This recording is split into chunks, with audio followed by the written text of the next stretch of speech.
President, since 2009, I've led a bipartisan coalition of senators to pass a resolution each Congress acknowledging the plight of the Baha'i community in Iran. And I want to note that Chairman Menendez and I, we work together on a lot of issues. He and I are both very much in support of this. In doing this, I've carried on the work of former colleagues on both sides who've used their bully pulpit to condemn the Iranian government's persecution of the Baha'is every Congress since 1982. In fact, the House of Representatives passed their own resolution on this issue earlier this month. In my view, it is crucial, and I know Chairman Menendez feels strongly about this too, that the Senate pass this resolution and strongly condemn the repressive Iranian government. Over the past 13 weeks, the world has witnessed the Iranian government's violent repression of its own people in response to nationwide protests defending women's rights. It should come as no surprise to my colleagues that the Iranian government has a long history of repressing and targeting religious minorities, and in particular the Baha'i community. The Wyden family knows quite a bit about authoritarian regimes targeting and persecuting individuals on the basis of religion.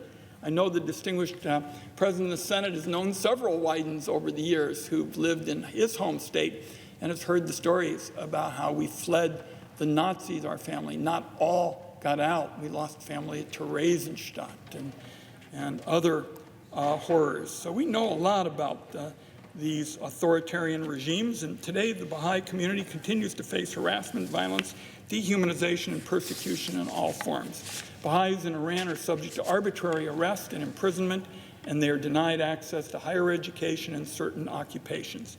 My resolution, which has long had bipartisan support, condemns the government of Iran's state-sanctioned persecution of the Baha'i community and its continued violation of the Universal Declaration of Human Rights, the International Covenant of Civil and Political Rights, and the International Covenant on Economic, Social, and Cultural Rights.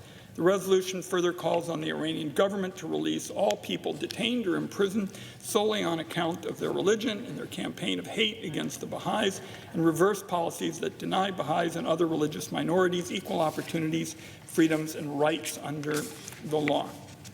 My resolution calls on the Biden administration to condemn these human rights violations, push for the release of religious prisoners, and use its authorities to impose sanctions against those responsible for these deplorable human rights.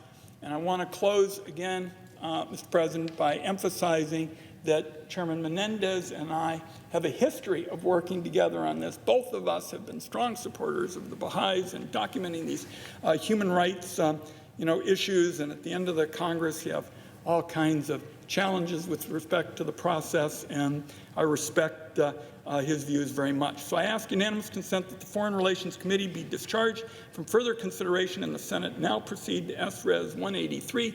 The resolution be agreed to, the preamble be agreed to, and that the motions to reconsider be considered made and laid upon the table.